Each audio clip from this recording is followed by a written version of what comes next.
mqamba odukisa izwe lonke waphonswa phansi emhlabeni nezingilosi zakhe zaphonswa. Nani lona akaphoswanga eyedwa kodwa uphose nama-agent wakhe amlekelelayo ukuthi mayethi umoya ungene ebantwini nalaba abanye abantu umoya ungene ebantwini umoya ungene bazibone sebenza umsebenzi kaDraco abaziboni bona phela lo moya ufike ukudeprive ufike ukwenze ukumanipulate ungakwazi ukuba awukwazi ukunothisa funeka uqala uthole uJesu makuthole kahle uJesu kuphuma umoya obukadubusa.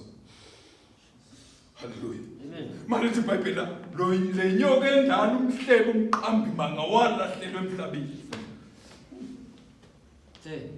Yes. Ngase ngizwa izwi elikhulu ezulwini lithi kalokhu insindiso namandla nobukhosi ngokukaNkulunkulu wethu. Insindiso namandla nobukhosi ngokaNkulunkulu wethu. Kuthi wena ukusho wena ukuze unqobe umoya nokaDraco ogcwele umhlaba wonke fanele wena uhlale kuNkulunkulu wethu ngoba uNkulunkulu wethu kunamandla kunensindiso kuNkulunkulu wethu. Mawuhlezi uNkulunkulu unqoba amandla kaDraco. Hallelujah. Unqoba amandla ani? Ngoba uhlezi ensindisweni kaNkulunkulu. Hallelujah. Wena fanele uthathe uNkulunkulu wethu ukuze lo moya noma ufuna abantu ungene ebantwini ungakhona ukungena kuwe ngoba kuwe kunoNkulunkulu wethu. Hawu amen. Unqoba wena ngoNkulunkulu ngoba insindiso namandla akuNkulunkulu.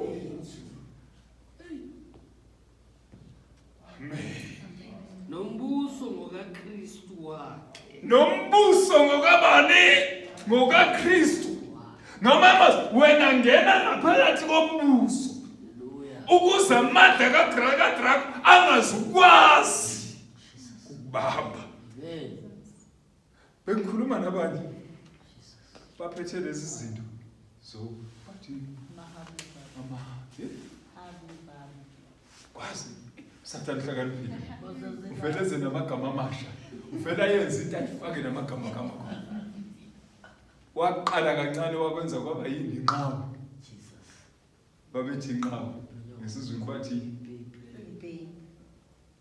haleluya wayeseqhube wakhulisa uDraco inyoka endala umqambi bangumhleli wabadlisa into engadliwa umqambi bangayisho manje udlisa amanga. Hlakaniphile lo baba thatha amadoda wadlisa intuthu angakulunge fanele ungene ngaphakathi kaNkulunkulu uthi uNkulunkulu isiphephelo sakho. Psalms 91. Awu haleluya. Uthi hayi mina ngihlezi kuNkulunkulu wethu ayisiphephelo sethu. Mayeza uDraco ukuthola ungaphansi kwamaphiko kaSimakade.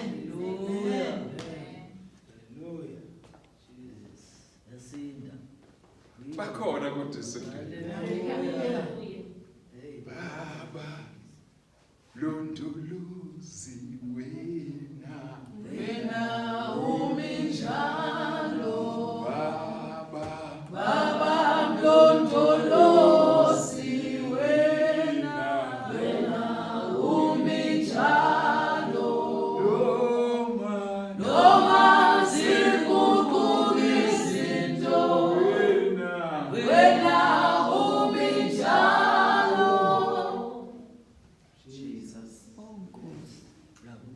Uyalo Michael ulwa noDraco ezulwini. Kwatholakala ukuthi indawo yakhe ayitholakala. Position yakhe yaphela. Kwathiwa walahlela emhlabeni. Kwathiwa kodwa basemhlabeni bazomnqoba ngegazi. Amen. Hallelujah. uyabona mawuhleze egazini udrug uyamnqoba eyinyoka endala umhlebe nomqambi manga nombulali Hallelujah. haleluya Amen.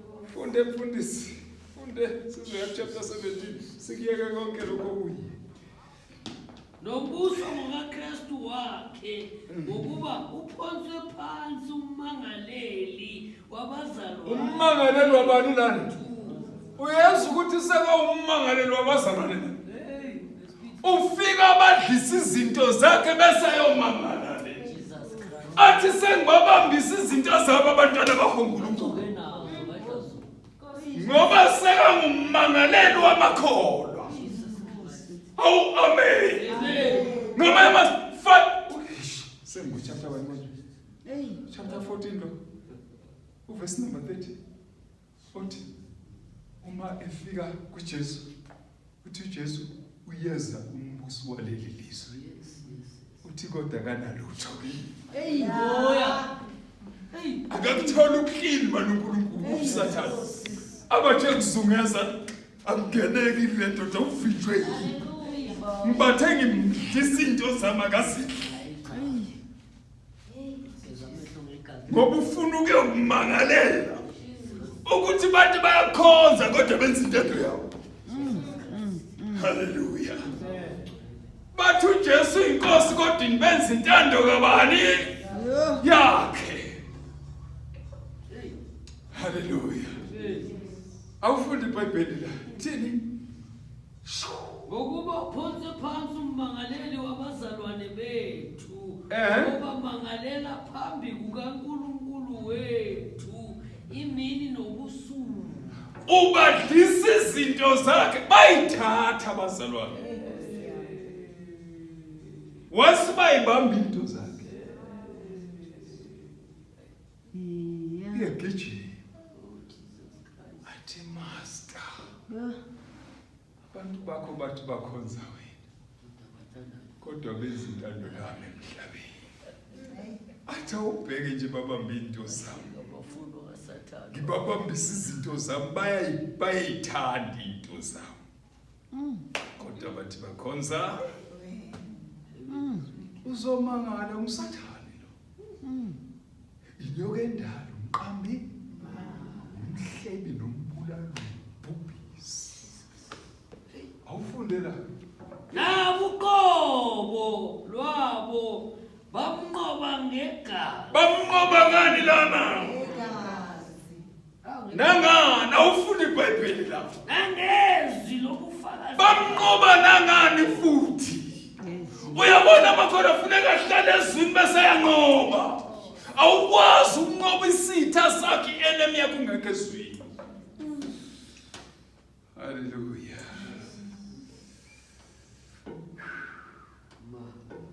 funda Futhi abakuthandanga ukuphila kwabo. uyabona ikhono elisajabulela lo mhlaba elisawuthanda lo mhlaba ikhono yabona elisajabulela lo mhlaba kushuthi alikafiki yafuneka lifike khona kushuthi sagwinyiwe ngumkingdom of darkness kushuthi ngamanje liyamworship uNkulunkulu kodwa lisesiswini sikadrago ngoba ngamanye amazwi uma ethanda leli lizwe kushuthi uyi-friendship noSathane kunezinto ezekholwa ezitholakala kuSathane so uma ulithanda leli lizwe ikholwa eselikhishiwe kuleli lizwe eselimkhonza uNkulunkulu ngomoya nangeqiniso yonke into yakuleli lizwe uthi noma eyibona athi yebo ngiyibona ngiyayiphila kulo athi kodwa mina angisayizweli kumnandi la ngoba kwalahlelwa bani la drago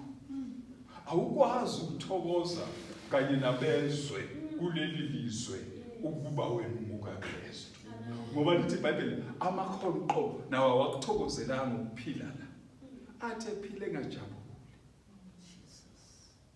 angikaze ngizokuthola lamakholwa akajabula bephila kulolu mhlaba because uNkulunkulu la kulahlele khona udrago ajabula ahambe hey yazi mina yazi impila yazi kumnandi yazi la yazi la ngokuthandaza every day ebusuku uyavuka ufuna ukuthandaza ngoba wandlula lobo busuku uya-atheka. Noma ungawakhipha lize lithi iBhayibheli kuJesu athi amadimoni ma ekhishwa kumuntu ayahamba aphume ngaleso sikhathi. So aphume impela ubeke izandla aphuma ahambe. Kodwa mayehamba athi sikhishiwe endlini yethu. Kanjani? Ake siphinde sihlole ukuthi ngabe kusese njengoba sasikhishwa na. Hawu amen. Athi ayafika athola ukuthi hayi man. Engazathi lo mlilo wasikhipha uyehla uyacina. Bese uyaphuma ababuyele emva bathi ake sibozana senzo njani. Lapho ngikhiphe khona ngiyabona kunjani. Umlilo wehlile. Lo wangikhipha ngalesi sikhathi. Asibuyele singene. Akuzwakali mayengena. Sasizobona ngey'thelo khona. Ingazathi khona la. Oh, amen. Amen. That's why ukhuleke out of season. Every day. Hlala uthandaza. Ulwa ukuthi umoya ungabuyi. Ngoba wabuya kuba wese. Lithi khona sedliwe lo moya. Lithi kuyafana. Kunini? Sikhuleka kwenzeka lokhu kuba wese. Kanti kusuke sekubuye abayisi times. Kunzima la ekholweni. Uyothi ngalesikhathi ungene ezulwini. Amen. Mawusesela. Hayi cha, kubhizi. Siyolala manje kodwa ebusufuna ukuvuka uphinde uthandaze. Kuthi kuyosuphinde uthandaze. Umsebenzi wakho uyoziyova. Amen. Angeke ukuthole ukuphumula ngoba uDracula ulahlelwe kuphi la? Udukisa izwe lonke. Phela yena ukapitalize ngokuthi uphile emzimbeni kamoya. Hallelujah. Amen. That is why vele ngeke aphumule. Futhi bese nalo mfundisi isijambe se-17 bese siyathandaza. Nabo uqobo lwabo bamnqoba ngezwi ngegazi leundlu nangezwi lobufakazi babo. Awuyeke ngoba isikhathi sokuthola ngelinye ilanga awuye ku-17 lapha ku-17 bekuzothi ufunda uvesi number 1 wakhona kodwa ngenxa yesikhathi uzofunda nje uvesi 15 yena. Hayi ngiyakuhlephela nje. Ayisithi kimi isihloko sayo sithi ingilosi iyawuchasisela umbono wesifebe nowesilo. Uyazi ukuthi lezi zinto ziningi. La kunesifebe bese kuba nesilo. Bonke basemsebenzini. Babhizi ngomsebenzi kaNkulunkulu kwabantwana bakaNkulunkulu labantu. Babafaka lo moya wabo. Lo moya unamandla. Mawungaba uthandaza ukushaya phansi ulale flat. Awunandaba noma ungumfundisi omkhulu lo moya mase ufike. Awufunda verse 15 wakho. Ayisithi kimi amanzi owabonayo lapho sihlezi khona isifebe. Amanzi wenzani? Owabonayo. Umphosolo lengwe likamoya.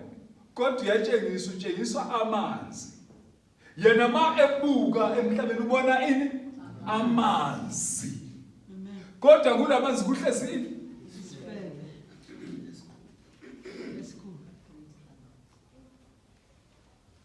Kuhlezi ini emanzini? Isifebe esikhulu. Kuhlezi isifebe emanzini. Amen. Kodwa ubona ini? Amanzi.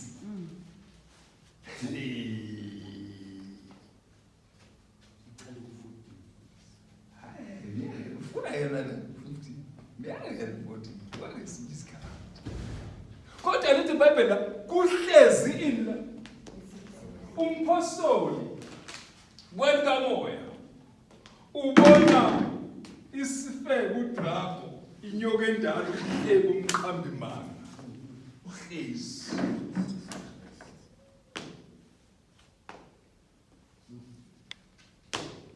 kodwa uhlezi phezu kwa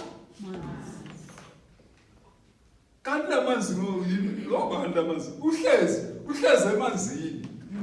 Umpostoli ubona amanzi kuhlezi isifebe phezu kwamanzi.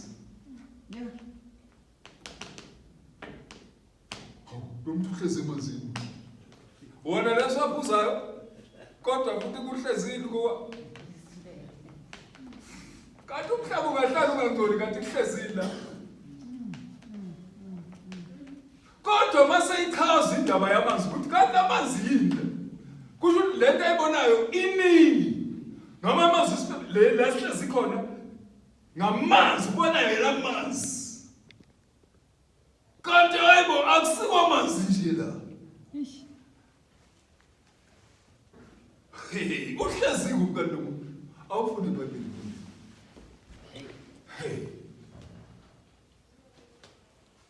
Lamanzi owabonayo lapho sihlezi khona isifebe angabantu nezizwe nezizwe. Uhlezi phezu kwabantu. Kusho ukuthi lo muntu uhlezi emhlabeni wonke. Malithi ngabantu nezilimi nezizwe. Kusho ukuthi ugwinya umhlaba wonke. Kanti wena ubunyiwe kanjani?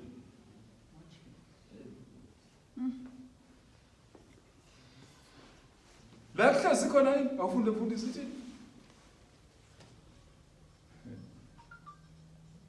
sihlezi ku-verse 15. Yayisithi kimi amanzi owabonayo lapho sihlezi khona isifebe angabantu neziqu nezizwe nezilimi. Ngamanye amazwi la kuhlezi khona lesi sifebe kusho ukuthi uhlezi phezu kwabantu. Why lithi izwi la uhlezi phezu kwabantu? Abantu la ubona amanzi amaningi wabonayo ngabantu, izilimi, izizwe, kuhleziswe. Kusho ukuthi ngamanye amazwi umoya walobaba walomama ubusa umhlaba wonke. That is why abantu beshintsha even nature kaNkulunkulu benza intando yalobaba yalomama. Hallelujah. Yabona ukuthi usenkingeni kangakanani? Uphile emhlabeni uma ujika umoya walomama. Mawungena endlini umoya walomama. Mawuyophuza amanzi umoya walomama. Mawuyothenga ukudla yonke into ingcolile ngoba kunalomama. Uhlezi phezu kwabantu bonke emhlabeni. So uyabona ukuthi udangerous kanjani lesikhathi la uphila khona. Hallelujah. That's why lithi ngane lithi wo uwe mhlaba ngoba ulahlelwe phansi enentukuthelo enkulu. Ngakho kumele asebenze ngokukhulu ukushesha adukise abaningi. Hallelujah. So lithi ke la sihlezi khona sihlezi phezu kwabantu. Awubona umuntu engafuni ukuphila bungcwele ekholwa ukwazi ukuthi ugijele lo mama. Lo mama uhlezi phezu kwakhe. Umfide umoya wakhe. Hallelujah. Mawubona umfundisi eshumayela intando yakhe. Ukwazi ukuthi lo mama lesi sifebe sihlezi phezu kwakhe. Usedla umoya wakhe. Hallelujah. Akasakwazi ukwenza intando kaNkulunkulu. Banje lo mama. Banje umoya walomama. Hallelujah. Ngenxa yesikhathi egameni kaJesu. Hallelujah. Ngicela ukubuyela kafishane lapha ku chapter number 12 mfundisi. Cedelele lesi landelayo. Sizothandaza ke manje. Ngenxa yesikhathi. Angazi ukufunda ukuthi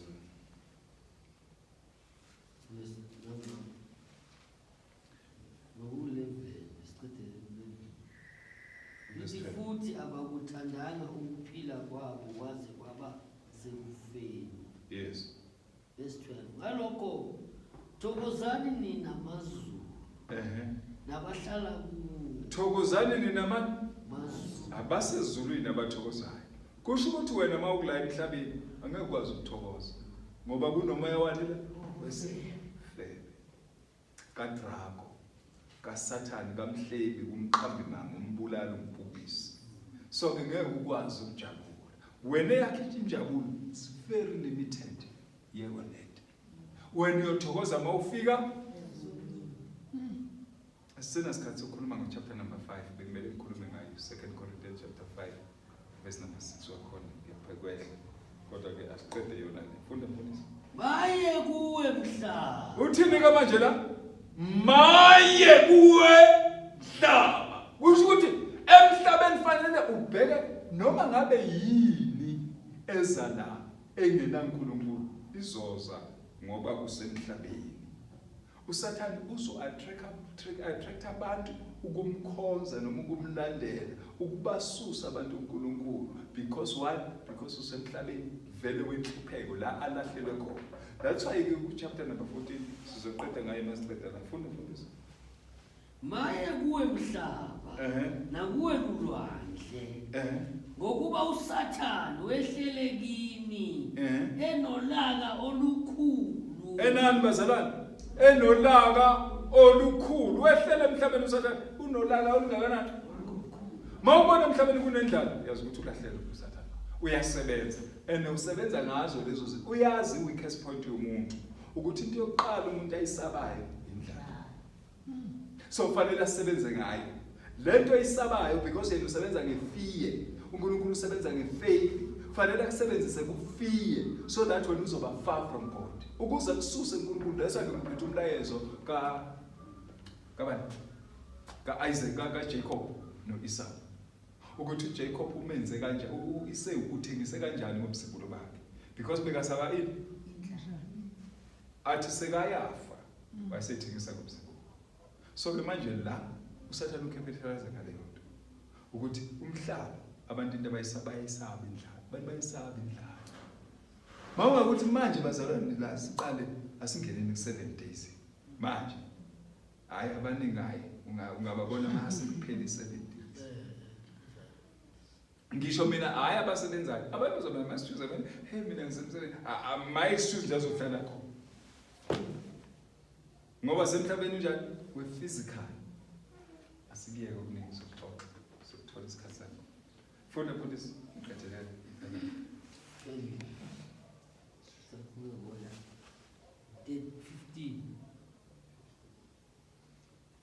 ufuna uphinde lo verse number 12.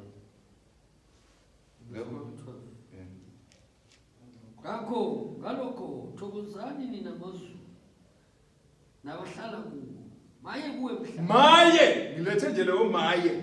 Nayi into efuna uyazi ukuthi kuthiwa kuwena uphila kulo mhlaba, uphila emhlabeni wani kaMaye. Uyabona ukuthi uphila endaweni enzima kanjani? Uphila la fanele ukhale wena. Maye kuwe mhlaba, khala uNkulunkulu ukhalela wena. Kulahlela uSathane emhlabeni. Vele uthi uNkulunkulu maye kuwe mhlaba. Ngokuba uphila emhlabeni la kulahlela khona umuntu dangerous udukisa ingilosi sezulwini manje uthi maye kuwe mhlaba ngoba ulahlele kuwe enani funda maye kuwe mhlaba nakuwe ulwandle ngokuba uSathane wehlele kini enolaka elikhulu azi ukuthi unesikhathi esifushane. Uyazi abantu ngoba belokho bebhizi nje bethi ayisesane isikhathi yena uyazi ukuthi akanasikhathi. Uyazi ukuthi isikhathi ngoba wazi iwashi lasezulwini wazi isikhathi sikaNkulunkulu ukuthi isikhathi sikaNkulunkulu siza njengesela. Haleluya. So ke uthi maye kuwe mhlaba ngoba ulahlelwe kuwe enduthelo enkulu. Ngicela ufundele uchapter 14 sithandaze ngameni kaJesu. Maybe funda verse number 30. John 14. Incwadi le abathi incwadi restoration bathi ikhabishi. Bajwayele phela abantu ukuthi awufundele John 14 ikhabishi. Abazi ukuthi incwadi efihlakala. Inkulumo yokuvalelisa kukaJesu. Verse 30. Angisayi kukhuluma okuningi nani ukuba uyeza umbusi wezwe. Uyeza inda? Uyazi ukuthi uphila la kunombusi wezwe. Ulahlelwe la. Ngoba elahlelwe la angisho ukuthi kuma eFesu ekhuluma noJob ukuthi ngibuye emhlabeni ngizulazuleni emhlabeni. ukutshela uNkulunkulu uthi uNkulunkulu ngiqaphela uJobe la uthi angisho protecting kusho ukuthi fanele wazi wena ukuthi noma angeza umbusi wezwe cela la ungizwe umbusi wezwe maesa akangatholi lutho olungolwakhe olukuwe. Amen. Bangizwa zala? Amen. Akangatholi nix engeyakhe ekuwe azokwazi ukuyoku-accuse ngayo uNkulunkulu. Akangafiki uSathane athi naye uNkulunkulu athi hawu umntwana wakhe akuthiwa uyakukhonza emhlabeni kodwa umbonile ukuthi uphethe izinto zakhe. Angatholi lutho uSathane olungolwakhe angatholi nezinto zakhe. Make sure ukuthi akatholi lutho olungolwakhe alithole kuwe ungumntwana kaNkulunkulu. Mangatholakala unento kaSathane kuwe kusho ukuthi wena sewubetray uJesu, sewuthatha uJesu wamthela ngehlazo ekwethembile ukuthi ukuthenge igazi umntanakhe. So akangatholi lutho olungolwakhe kuwe. Lalela inkosi yakho ithi funda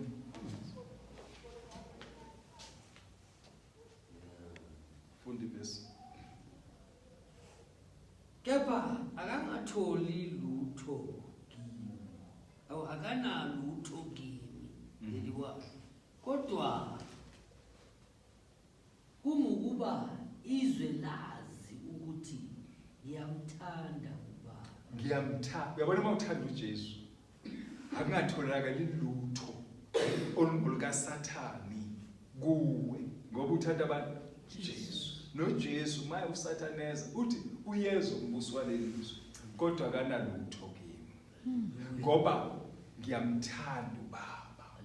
Mamthanda uJesu akungatholakali izinto zangale ngaphesheya kingdom of darkness kuwe ngoba uyamthanda Jesu. Hallelujah. Mawuthanda uJesu akungatholakali izinto zikaSathane kuwe ngoba uyamthanda uJesu. Uthi ke manje uyezwa umbuso waleli lizwe kodwa akanalutho kimi. Ngiclean. Hallelujah. Lokho angikwenzeli for myself but ngenzela for my God. Hallelujah. Ukuthi ngimthokozise uJehova. Lwela ukuthokozisa uJehova rather than any other things of this world. Amen. Hallelujah. Because mangalwela ukuthokozisa uNkulunkulu nezwe kusho ukuthi you'll be compromising the word of God. Thekisa ngeqiniso. Hallelujah. Baba siyabonga egameni kaJesu izwi lakho liphilile ngamadoda endleleni. Sisizeke umoya ngcwele ukuthi sikwenze konke okuyintando yakho. Silesaba izwi lakho, simesaba uNkulunkulu wethu, simkhonze ngomoya nangeqiniso.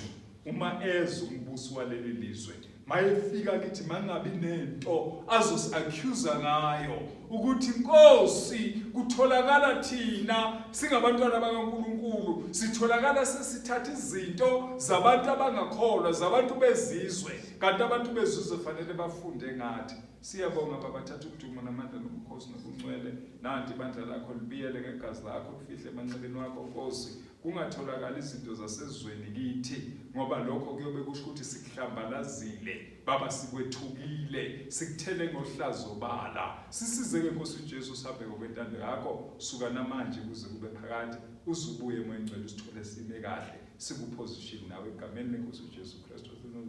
Nanti ibandla lakho libiyele ngegazi lakho lifihle emanxebeni in the mighty name of Jesus Christ of Nazareth owavuka. Siyabonga baba, thatha udumo namandla nobukhosi kuze kube phakade. Amen. Musa Nkosi yethu Jesu nokuthanda uNkulunkulu hlale ngelo ngcele hlale nathi zikuyinkosi. Amen. Amen.